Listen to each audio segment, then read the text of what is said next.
Hello everyone, welcome back to my mini blog. সবাইকে জানাই শুভ বিজয়া দশমীর প্রীতি শুভেচ্ছা, অনেক ভালোবাসা। বড়োদেরকে প্রণাম, ছোটোদেরকে অনেক ভালোবাসা। সবাই খুব হ্যাপি থেকো, ভালো থেকো, সুস্থ থেকো।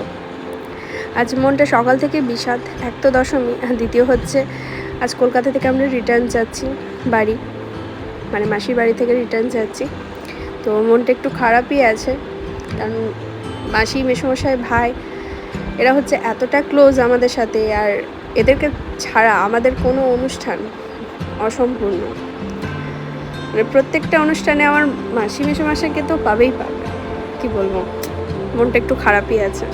তো যাক, ফাইনালি বাড়ি পৌঁছে গেছি। আর এখানে আমাদের গ্রামের যে ঠাকুরটা হয় ক্লাবে, নেতাজি সংঘ ক্লাবে, সেখানে এই ঠাকুরটার যে দোলা বিসর্জন, তো দশমীর পূজা হয়ে যাওয়ার পর দোলা বিসর্জনের জন্য সবাই যাচ্ছে, আর বৃষ্টি পড়ছিল খুব।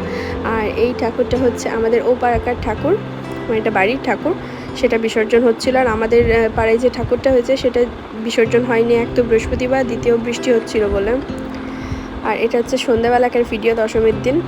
তাই দিদি, আমি, শানু তিনজনে মিলে ঠিক করলাম যে যাই একটু দুর্গাপুর ঘুরে আসি, কারণ দুর্গাপুরের ঠাকুর না দেখলে তো অসম্পূর্ণ। দুর্গাপুর আছে, ঝাঁসরা কলোনি আছে। তো তাই রেডি ফেডি হয়ে আমরা বেরিয়ে পড়লাম দুর্গাপুর যাওয়ার উদ্দেশ্যে। আর এই যে এই মন্দিরটা দেখতে পাচ্ছি, এটা হচ্ছে আমাদের পাড়ার দুর্গা মন্দির। তো ওয়েদারটা বেশ ভালো ছিল, বৃষ্টিও পড়ছিল। আর মানে মা যেন যেতেই চাইছে না, এমন বিষাদের সুর, মানে এমন বৃষ্টি শুরু হয়ে গেছে। কলকাতায় যে কটা দিন ছিলাম, দুদিন ভীষণ গরম ছিল, ভীষণ গরম। তারপর যে বৃষ্টি শুরু হলো, কি বলবো।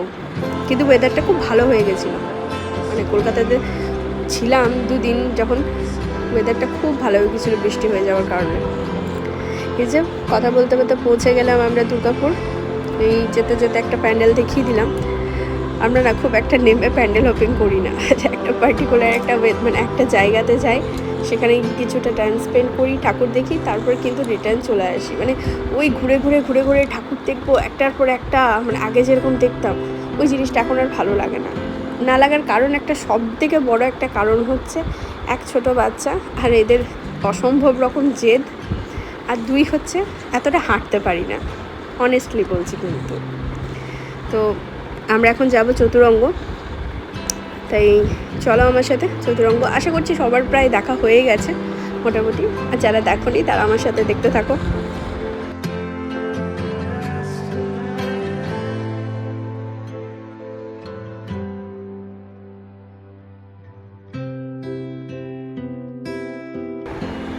আমরা পৌঁছে গেছি, গাড়িটাকে পার্কিংয়ে রেখে আমরা মণ্ডপের ভেতরে যাব। তাই একটু হাঁটতে হবে, কিছু করার নেই এটা। তো চলো আমার সাথে দেখতে থাকো।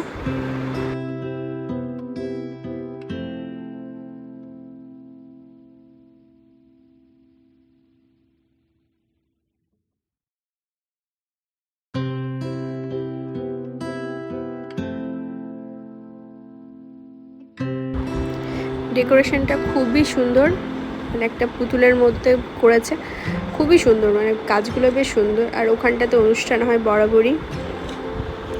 এই চতুরঙ্গের মাঠের অনেক রকম স্মৃতি আছে আমার জীবনে, তাই কোথাও যাই বা না যাই, চতুরঙ্গের মাঠে একবার আসি, ঘুরে যাই। মানে এখানটাতে একটু টাইম স্পেন্ড করতে ভালো লাগে আর কি, আর কিছু না। এটা ছিল এন্ট্রান্স। কাল যেহেতু বৃষ্টি হয়েছে, তো ভিড়টা অনেকটাই কম ছিল। আর পুরো মাঠের মধ্যে তো পুরো ছড়িয়ে ছিটিয়ে থাকে, তো ভিড়টা এতটাও বোঝা যায় না। ডেকোরেশনটা সত্যি খুব ভালো হয়েছিল, দেখতে খুবই ভালো লাগছিল। আর প্রতিমাটা, ঠাকুরের যে প্রতিমাটা, সেটা খুবই খুবই সুন্দর হয়েছে, খুবই ভালো লাগে। এরকম টাকের সাজে প্রতিমা দেখতে না আমার তো ভীষণ ভালো লাগে, খুব সুন্দর লাগছিল।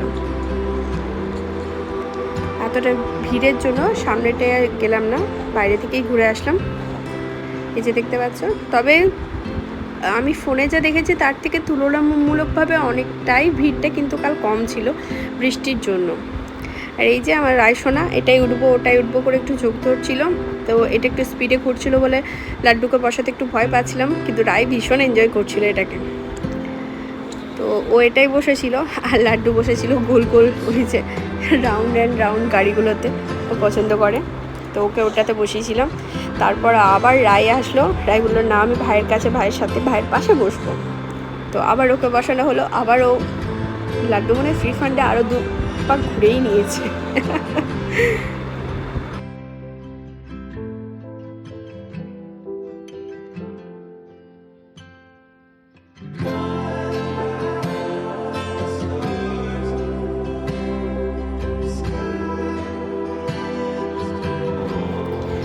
তারপর তো এই যে 2 ভাই বোনে চলেছে, ভীষণ খুশি দুজনে একসাথে থাকলে। কাল রায়ের আমার একটা জিনিস খুব ভালো লাগলো, আমাকে টান দিয়ে নিয়ে গেছে, মামাম এখানে চলো, মামাম এখানে উঠবো, ওখানে উঠবো, কিছুক্ষণ পর এটা কিনবো ওটা কিনবো, কিন্তু একটা কথা জিজ্ঞাসা করছে, আচ্ছা মামাম তোমার কাছে টাকা আছে তো আমাকে কিনে দেওয়ার জন্য? এত সুন্দরভাবে কথাটাকে জিজ্ঞাসা করলো যে এত বড় হয়ে গেল আমার মেয়েটা, সত্যি। তো তারপর এখানে কিছু খাওয়া দাওয়া হলো, আমি নিয়েছিলাম ভেজ মোমো, আর বাকিরা সবাই চিকেন ললিপপ আদার্স আর রোল টোল নিয়েছিল, আমি নিয়েছিলাম ভেজ রোল, পানির রোল আর কি। তো তারপর তো বৃষ্টি শুরু হয়ে গেল, এত যে কি বলবো, সবাই ভিজতে ভিজতে গাড়ির মধ্যে উঠলাম। আর ছেলে আমার এখানে কিন্তু গান করছিল, বৃষ্টি সুন্দর উপভোগ করছিল, সাথে গানও করছিল। তারপর ওখান থেকে আমরা বেরিয়ে গেলাম, ভাবলাম আরও 2-3 জায়গায় যাব, কিন্তু বৃষ্টি পড়ছিল, সে কারণে আর গেলাম না। তাই গৌতমদার কাছ থেকে কিছু নেওয়ার ছিল ভাইয়ের জন্য, যেহেতু ভাই আসেনি, তো সেখান থেকে টুকিটাকি খাবার নিলাম। আর এই যে দুজন মস্তি করছিল, সেই টাইমটা যতক্ষণে খাবার রেডি হচ্ছে ততক্ষণ ওরা দুজন মস্তি করছিল। এখান থেকে বেরোনোর পর আমরা গেছিলাম ঝাঁঝরা কলোনি, সেখানে ভেবেছিলাম ঠাকুর দেখবো, কিন্তু 2টোর বেশি ঠাকুর দেখে উঠতে পারিনি, ওই গাড়িতে বসে বসেই আর কি, নামতে হয়নি। তো আসলে যাওয়া হয়ে ওঠেনি, এবছর যেহেতু ছিলাম না, তো সেরকমভাবে ঠাকুর দেখা হয়ে ওঠেনি। তো ওখান থেকে রিটার্ন হচ্ছিলাম, তাই ভিডিওটা করলাম। চলো আজকের মতো ভিডিও এটুকুই।